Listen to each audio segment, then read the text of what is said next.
Assalamualaikum warahmatullahi wabarakatuh. Ketemu lagi di podcast IKMM yang bekerja sama dengan Fakultas Ekonomi dan Bisnis Fakultas Lambung Mangkurat Banjarmasin, yang pada kali ini kita akan ketemu di podcast dengan judul yang luar biasa, yaitu tantangan etos kerja dalam transformasi dunia digital.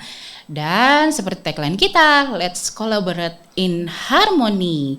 Hari ini saya Yuli yang akan memandu teman-teman, memandu ceritanya gitu ya. Oke, di sebelah saya ini ada Mbak Mahreza Putri Anggraya, ini SABMAB yang sudah bersedia hadir di tempat kita. Kabarnya sehat nih Mbak? Alhamdulillah. Waduh, Masya Allah. ceria banget ini hari ini. Ceria karena di kamera itu kayaknya saya gede banget ya Mbak. Luar biasa. Sangat ceria ini ya. Segede tema kita hari ini, karena kita ngomongin tentang etos kerja. Dan sebagai info nih teman-teman, rekan-rekan semuanya, beliau ini adalah salah satu praktisi di dunia SDM yang luar biasa, meskipun muda tapi pengalamannya luar biasa. Nah, tema kita ini agak luar biasa karena memang hari ini ngomongin tentang etos kerja tuh nggak ada habisnya ya. Iya, dengan berbagai macam tantangannya. Di mana sekarang ini sudah ada perubahan dari yang konsep tradisional, sekarang udah mulai punya konsep modernisasi, digitalisasi mungkin. Nah, kira-kira Mbak Mahreza ini bagaimana nih kira-kira transformasi yang ada di dunia kita, terutama tentang karyawan-karyawan, SDM dalam menghadapi konsep ini? Apakah etos kerjanya ini ada terpengaruhkah dengan konsep digitalisasi atau gimana?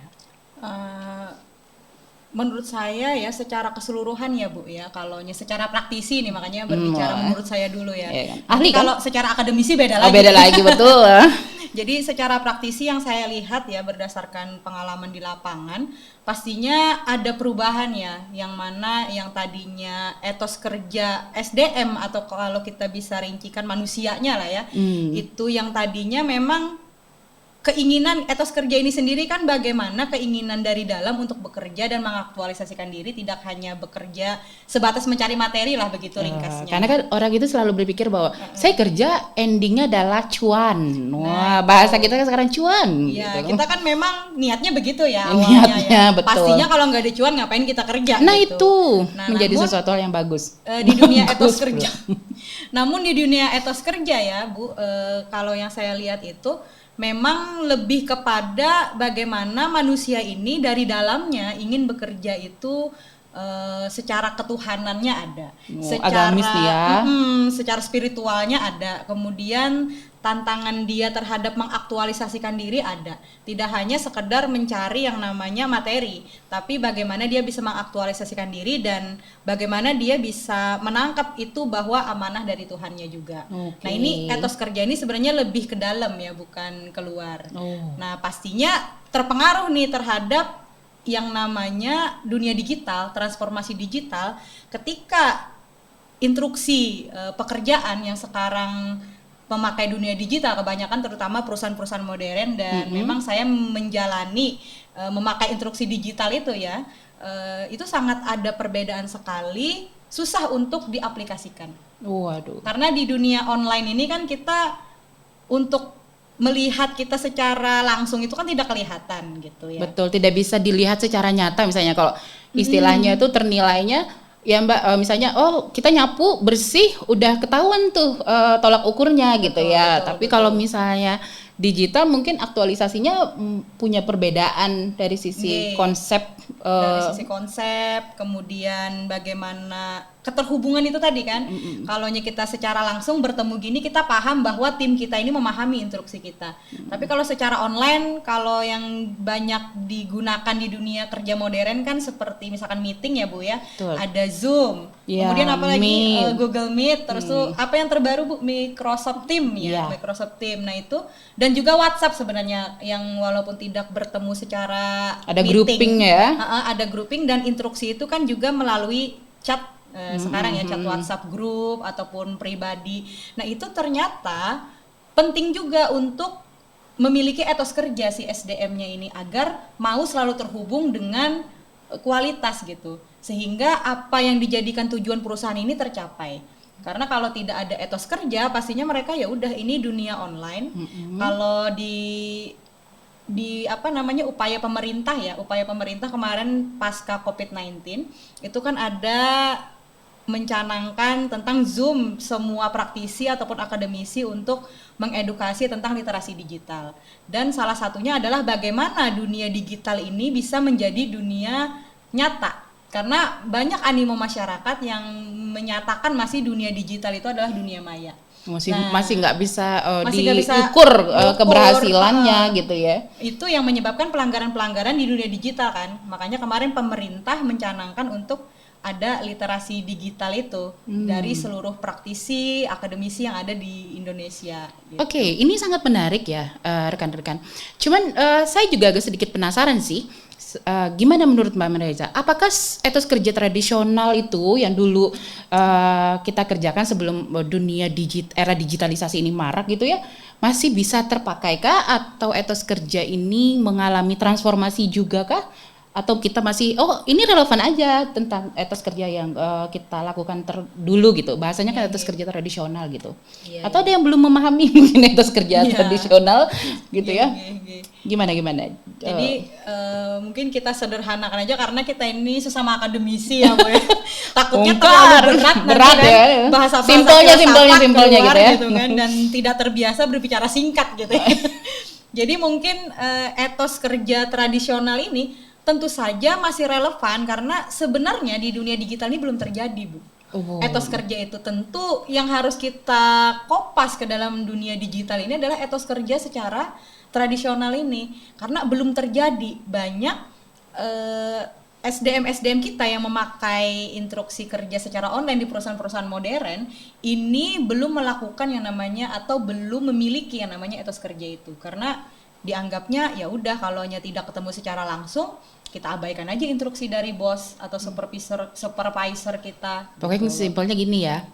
Mungkin kalau misalnya kita meeting nih, ini paham nggak? Paham, udah gitu ya. Terus misalnya perkara paham nggak paham, yang penting kerjain gitu ya. Perkara ini masih terabaikan. Betul. Tentang apakah KPI, Key Performance Indicatornya bisa dicapai atau enggak gitu, masih diabaikan sedikit gitu ya. Karena mungkin merasa ini nggak terlalu bukan nggak penting ya, nggak penting gitu. Maksudnya kadang-kadang ya kalau misalnya saya tercapai selama ada punishment sama ininya jelas. Mungkin kalau di sini masih relevan aja ya kayaknya kalau saat ini gitu menurut Mbak Reja.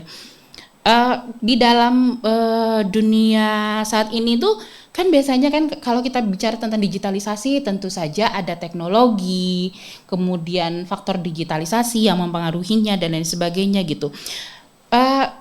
Bagi Mbak Mareja sendiri ini terpengaruh nggak terhadap produktivitas dari kinerjanya mereka? Karena kan rata-rata sekarang kalau namanya dunia digitalisasi, rapat aja kita pakai Meet gitu ya. Ngerjain apa-apa kadang-kadang kan pakai Google Form, Google Doc, pakai hal-hal yang berbau digital gitu. Nah, hal-hal gini bisa mempengaruhi etos kerjanya mereka di tempat kerjanya mereka nggak ya? Saat ini gitu. Jadi kalau secara praktisinya tadi ya, memang sangat berpengaruh. Makanya secara akademisinya saya soroti ini adalah menjadi teori yang baru juga Bu. Nah ini rencana disertasi saya sekalian. Wah. Jadi memang kayaknya menarik ya. Menarik gitu bagi saya yang ingin membuka buku itu. Jadi etos kerja ini sendiri kan memang secara tradisional itu sangat diperlukan di dalam mengembangkan SDM atau membangun SDM. Intinya masih penting. Masih penting dan ini juga belum benar-benar dibahas ataupun digarap ya oleh para SDM kita. Pokoknya lu misalkan ini tentang target, lu angkanya berapa itu yang mau gue kalau katanya bos gitu. Jarang sekali yang tertarik untuk bagaimana membangun manusianya untuk menjadi loyal, untuk menjadi cinta dengan pekerjaannya. Itu jarang sekali perusahaan membahas itu. Pasti angka target. Pokoknya selama target tercapai, bonus keluar dianggapnya adalah dia sudah memiliki aktualisasi diri yang sudah cukup bagus misalnya gitu ya. Hanya saja mungkin dari pandangan Mama Reza sebenarnya itu tidak cukup. Tidak cukup Bu, karena akhirnya tidak bertahan angka yang dicapai itu. Padahal ketika kita mampu untuk menciptakan SDM yang memiliki etos kerja yang baik itu akan bertahan. Maksudnya apa yang dicapai, target dia, kemudian loyalitas, itu kan akan bermanfaat bagi perusahaan dalam jangka panjang. Betul. Nah, berkaitan dengan secara akademisinya ya, kenapa saya tertarik dengan etos kerja di dunia digital ini, karena memang belum terjadi. Itu tadi kita akan membangun ke sana bagaimana di dunia digital ini bisa dibangun sebuah teori ataupun sebuah SOP atau apa tadi Bu bahasanya itu aturan-aturan yang baku lah ya di dalam perusahaan, ketika perusahaan-perusahaan modern maksudnya yang melakukan transformasi digital itu gitu kan, itu harus ada yang namanya pengaturan-pengaturan bagaimana ataupun kepedulian tentang SDM-nya supaya bisa memiliki etos kerja di dunia digital. Oke, berarti dalam konteks perjalanannya membentuk etos kerja yang baik bagi karyawan, berarti memang punya pengaruh besar. Salah satunya adalah peranan manajemen kan, di dalam situ gitu. Nah, untuk pandangan Mbak Mariza sendiri nih, kira-kira bagaimana caranya supaya manajemen yang ada di sebuah perusahaan itu memang bisa aware sama karyawannya, terus bisa mempertahankan etos kerja yang tinggi. Apalagi kan dunia digital ini kita tahu bahwa semua informasi itu berubah dengan sangat cepat gitu. Bagaimana kira-kira seberapa besar sih peranan manajemen? Kita tahu ini penting, tapi seberapa pentingnya gitu dalam pandangan seorang Mariza? Masya Allah. Kayak mau nyanyi ya saya. Oh ya baiklah, mari kita bergendang ya gitu. Udah OTW nih Bu mau nyanyi. Oh ya oke. Mari. Jadi, lanjutkan. Kalau secara pandangan kita ya, karena saya juga selaku supervisi ya di dalam sebuah perusahaan modern yang memakai digital di dalam garis instruksi, manajemen dan lain-lain, ini tentunya sangat krusial sebenarnya Bu. Karena apa? Kalau tidak segera disadarkan manusianya untuk memiliki etos kerja, walaupun kita ini nggak ketemu ya, maksudnya secara langsung ini kan kita misalkan kayak supervisinya jauh nih antara Kalimantan dan Jawa Timur gitu ya. Ini kan mau nggak mau kita memakai dunia digital untuk melakukan sebuah keputusan di dalam manajemen, kemudian bagaimana mencanangkan target, bagaimana kita membahas, mengevaluasi daripada pencapaian dan tujuan perusahaan itu kan mau nggak mau kita memakai online itu tadi. Nah, pastinya peran manajemen itu sendiri adalah melakukan pelatihan, ya kan. Kemudian yang pertama sebenarnya memberikan kesadaran dulu bahwa ketika etos kerja ini tidak dilaksanakan, pastinya kerjanya juga nggak akan mencapai targetnya gitu. Itu yang pertama. Kemudian yang kedua, dilakukan pelatihan-pelatihan dan diberikan pengaturan-pengaturan bahwa di dunia digital ini perlu nih, misalkan nanti kita Zoom harus buka kamera ya semuanya. Oke, biar ketahuan ya, siapa tahu ada yang mau gimana gitu. Kayak kita ngajar kan, kalau ada yang suka kemana gitu ya, ngeblur ya. Karena kan kita ngajar pernah online juga kan, agak susah juga ya pada zaman Covid ya. Kemudian nanti ada juga misalkan tidak hanya secara meeting secara online gitu, tapi juga laporan-laporan menggunakan WhatsApp group. Misalkan ada memo nih, ini peran manajemen nih. Ketika memo di-share ke tim, memo itu juga selain di-share ada penjelasan secara naratif yang lebih dimudahkan. Karena kan bahasa memo tuh kadang agak berat juga ya Bu ya. Ada yang ambigu juga kan, ada yang salah paham gitu. Karena tim kita ini belum tentu tingkat pendidikannya sama, pengalamannya sama gitu. Jadi peran manajemen memang harus mempermudah itu agar dipahami. Kemudian baru ketika memo itu di-share, tidak hanya sekadar di-share, tapi di-meetingkan kembali mungkin melalui online, melalui supervisi yang ada misalkan secara langsung, dilatih lagi, kemudian di-share lagi supaya itu nyampe gitu pesannya. Jadi peran manajemen tentunya sangat krusial, pertama menyadarkan, yang kedua memberikan pelatihan, dan menciptakan lingkungan yang kondusif juga untuk membantu bagaimana transformasi digital ini bisa berjalan untuk mencapai tujuan perusahaan. Oke, jadi istilahnya itu ya, kalau misalnya kita bicara tentang etos kerja digital ini mungkin ya susah-susah gampang. Mungkin kalau gampangnya kita bisa connecting, bisa terhubung, bisa saling sharing tanpa ada batasan ruang dan waktu.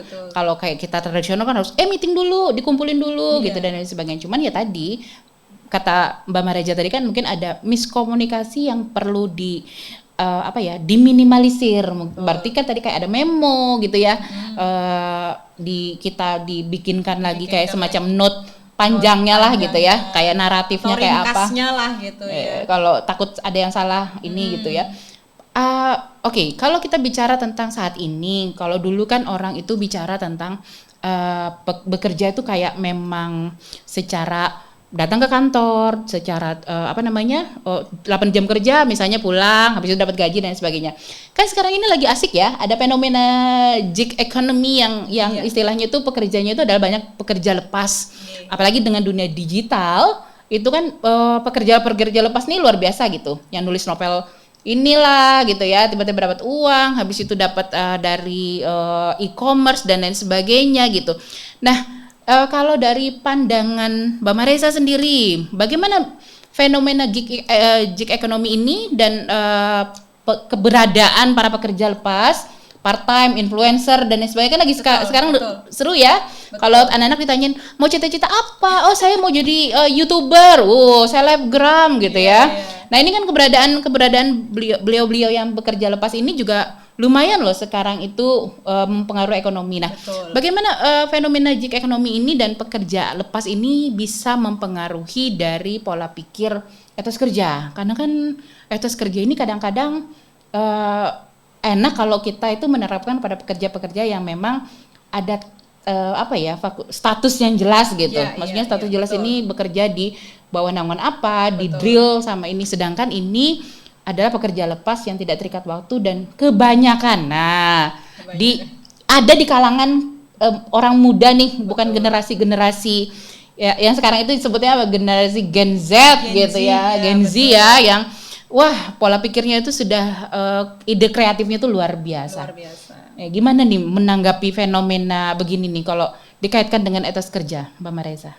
Jadi ini menarik ya terkait kalangan muda ya, karena saya juga menolak tua nih, merasa muda. Berapa umur Anda? 17 kali 2? Bu Yuli juga merasa muda ya, jadi kita masih masuk lah dalam. Mudah-mudahan selalu muda ya. Amin ya rabbal alamin. Kenapa jadi ngomongin umur ya? Jadi kita agak ngelawak sedikit ya guys ya. Nah jadi untuk menanggapi ya dari gig ekonomi ini, tentunya selain dengan saya juga sebagai praktisi di sana dalam meng-hire atau meng-handle para gig ekonomi ini juga ya, terutama generasi muda, memang sangat mempengaruhi pola pikir ya dari etos kerja karena ketidakpastian itu. Nah, jadi ketidakpastian ini bagi anak muda yang mana ini sebuah animo sih sebenarnya, kita nggak boleh mengklaim bahwa Gen Z ini mudah menyerah gitu ya. Ya, ada analogi ke arah sana. Ada yang terarahkan ke sana ya. Ada yang terarahkan ke sana dan bahkan ada salah satu selebgram itu yang mengklaim gue nggak mau punya karyawan Gen Z pokoknya. Iya, ya. Kayaknya susah diatur. Jadi kalau susah diatur kan konteksnya etos kerjanya nih payah lah konteksnya gitu ya. Betul. Jadi dimoslikan lah begitu ya. Iya, padahal kan cuman segelintir. Dan banyak. Enggak juga sih. Jangan ya kita nggak mengarahkan ke sana. Cuman memang terkait dengan Gen Z tadi dulu ya, mereka ini memang kreativitas tinggi, tapi kebanyakan bagi para pengguna daripada Gen Z ini mengatakan bahwa mudah menyerah tadi. Namun bagi saya ketika di kelas ya, untuk mahasiswa-mahasiswa di generasi muda, termasuk saya juga yang muda tidak lupa. Jadi saya selalu mengingatkan bahwa bekerja itu ini seperti yang dikatakan guru saya ya, Gede Prama, saya itu suka guru-guru itu guru-guru spiritual. Kalau untuk guru-guru duniawi itu berguru dengan Bu Yuli, senior saya ya kan. Ampun dah. Seperti Pak Novi yang sebagai ketua di sini ya kan, itu guru-guru duniawi lah. Tapi kalau guru-guru yang spiritual di situ biasanya saya combine dengan ilmu-ilmu duniawi gitu ya. Terutama dalam menjawab pertanyaan ini gitu ya, bagaimana pola pikir etos kerja ini dapat mempengaruhi generasi muda apalagi di dalam sistem gig ekonomi ini. Dan itu saya mengalami sendiri bagaimana susah payahnya dalam menghandle tim tersebut ya.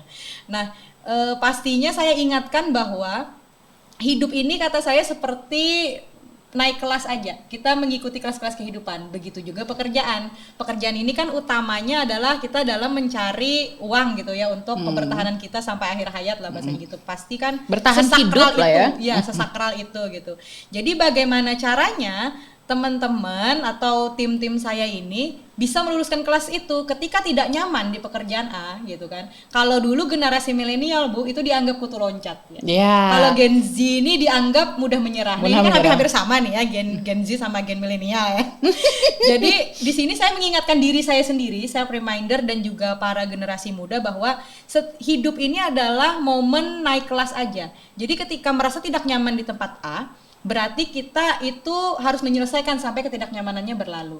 Nanti ketika sudah berlalu, kita nanti akan naik kelas dengan sendirinya. Ada dengan tantangan baru lagi gitu ya. Ada tantangan baru lagi dan itu akan progresnya naik. Tapi kalau kita menyerah, kata guru saya Gede Prama, di kelas yang itu kemudian kita pindah, loncat lagi ke perusahaan yang lain, ketidaknyamanan itu akan dirasakan lebih tidak nyaman daripada ketidaknyamanan yang sebelumnya. Dan itu berlanjut ya. Berlanjut. Ceritanya belum selesai akhirnya episodenya ya.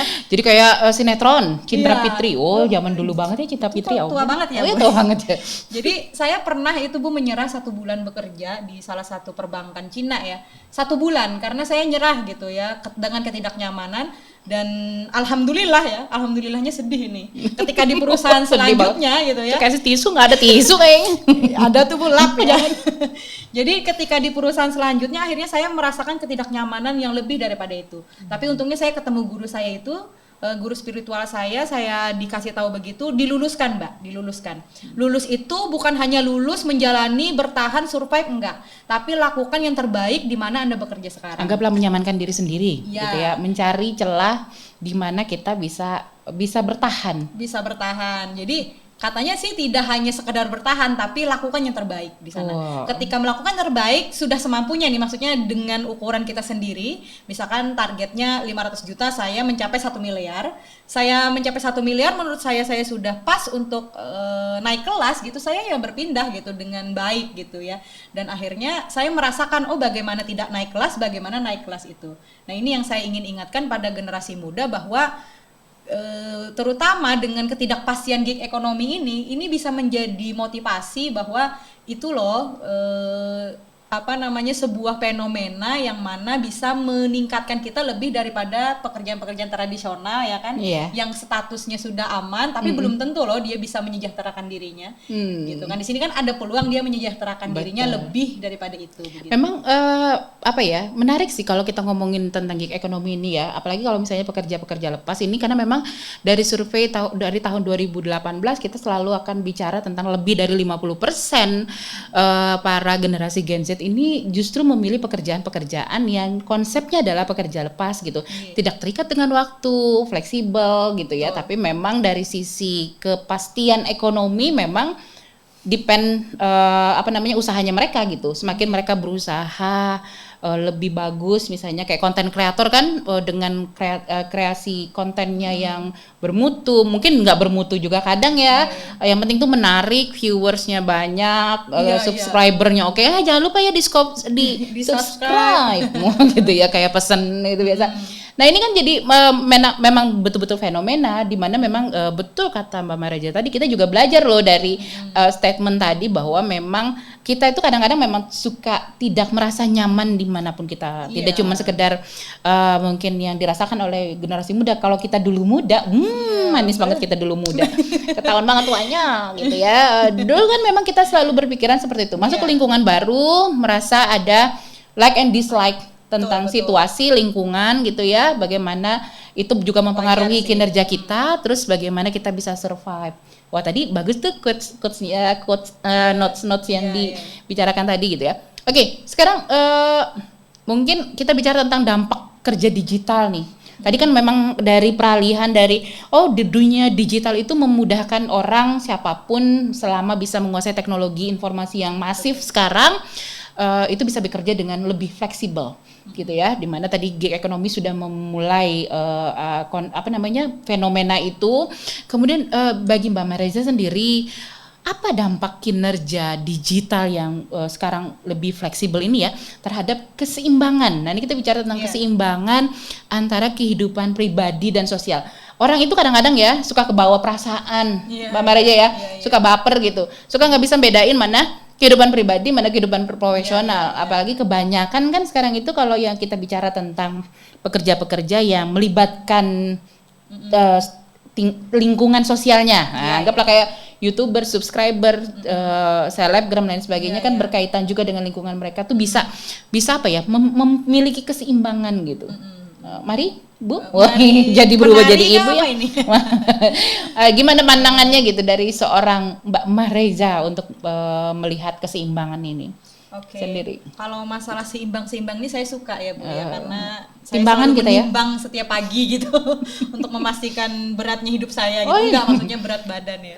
Sama, Ini sama. ngelawak ya guys ya, mohon ketawa ya, ketawa online. Jadi dampak daripada ini ya untuk masalah fleksibilitas dulu ya Bu ya terhadap keseimbangan antara kehidupan pribadi dan profesional. Kita bisa pisah dulu nih dari sisi positif dan sisi negatifnya. Oke. Dari gimana, sisi gimana? positifnya pasti yang berpengaruh adalah ketika dunia digital ini disandingkan dengan dunia pribadi ya, itu pasti seneng nih. Ya karena kita bisa mengatur waktu sendiri. Kemudian misalkan ada kebutuhan dengan keluarga bisa kerja sambil, apalagi kayak kita cewek sambil bisa masakin anak. Oh, Ya. masakin anak. Masakin enggak Keren. sambil kerja juga ya, Bu. Iya, iya, iya. Maksudnya ada pembagian-pembagian yang bisa kita atur sendiri lah. bahasanya Mobilitasnya bisa dijaga ya. Betul, lebih dinamis lah ya, nggak statis yang kayak kita harus di tempat kerja gitu. Itu sisi positifnya. Tapi memang sisi negatifnya ini masih gede karena kan ini kita masih masa peralihan ya. Mudah-mudahan one day kita bisa mengikuti ataupun bisa beradaptasi dengan transformasi digital. Karena kalau kita tidak bisa beradaptasi dengan transformasi digital akan digantikan robot dong. Oh, Iya kan? apa-apa dilayani robot ya. Betul. Jangan lama-lama bukan robot yang membuat kita yang jadi robot beneran. Nah itu kita semuanya robot gitu kan. Jadi inilah upaya dari bagaimana etos kerja dunia digital ini harus ada supaya bukan robot nanti di masa depan yang akan menguasai dunia. Waduh politik ini. Oh. Ya. Tapi kita sendiri manusia ini masih kepake gitu. Masih bisa mempertahankan jati diri gitu ya. Betul. Nah kembali lagi ke sisi negatifnya itu tadi ada stres juga karena keterhubungan antara dunia kerja dan juga dunia nyata bercampur baur kan. Iya. Jadi akhirnya ini pas lagi stres di rumah tangga misalkan begitu ya, kalau ke bawah kita gitu cewek, ya. Ini lagi kerja dipanggil bos meeting jum gitu ya, atau ada instruksi yang mana ini harus disampaikan kepada timnya lagi, itu ada stres di sana. Apalagi kalau disandingkan dengan gig ekonomi tadi ya Bu ya, pastinya anak-anak muda yang punya kreativitas tinggi tapi untuk emosional intelijennya kurang. Nah ini berkaitan sih dengan itu, makanya ada sisi positifnya tadi bisa membagi waktu antara pribadi dan kita bisa lebih fokus terhadap inovasi dan pengembangan diri, tapi secara negatifnya pasti bagaimana kita bisa menghandle terhadap psikologis tadi, bagaimana tidak stres ketika dicampur ke distrak masalah kerjaan bercampur dengan masalah pribadi. Ini sih yang kita lihat ya Bu ya. Iya. Oke, jadi memang agak menarik kalau misalnya kita bicara tentang etos kerja, mungkin kita ngomongin tentang etos kerja, bicara tentang mau tradisional ataupun sekarang tentang sistem digitalisasi, itu memiliki sesuatu hal yang menarik, selalu akan menarik diikuti. Tapi yang jelas adalah etos kerja itu bagaimana kita mengaktualisasikan diri, baik itu dalam pekerjaan, supaya memang apa yang kita kerjakan itu sesuai dengan tujuan perusahaan. Kalau kita di pribadi berarti kita mencapai tujuan pribadi kita gitu ya. Tidak cuma sekedar, kalau saya sudah bekerja saya berarti dapat uang, kalau sudah saya dapat uang saya bahagia. Yeah. Tapi kebahagiaan itu bisa memberikan juga kebahagiaan kepada orang lain. Betul. Konteksnya seperti itu. Memang betul tadi kita sudah ngomongin tentang ekonomi dengan pekerja lepas, di mana saat ini memang generasi Gen Z itu memang memiliki andil besar dalam proses kreativitas dan juga dunia digitalisasi. Tapi bukan berarti generasi di atasnya itu tidak bisa berkembang dengan dunia digitalisasi, asalkan mau belajar berkembang dengan mempelajari beberapa hal yang bisa meningkatkan semacam potensi dirinya di dalam pekerjaan. Kayaknya itu tidak menutup kemungkinan ya. Betul. Jangan asal kita memang memiliki satu kemampuan, minat, bakat atau juga benar-benar punya kehidupan istilahnya ambisi gitu ya, agar kita bisa tidak dikalahkan dengan digitalisasi yang sudah ada.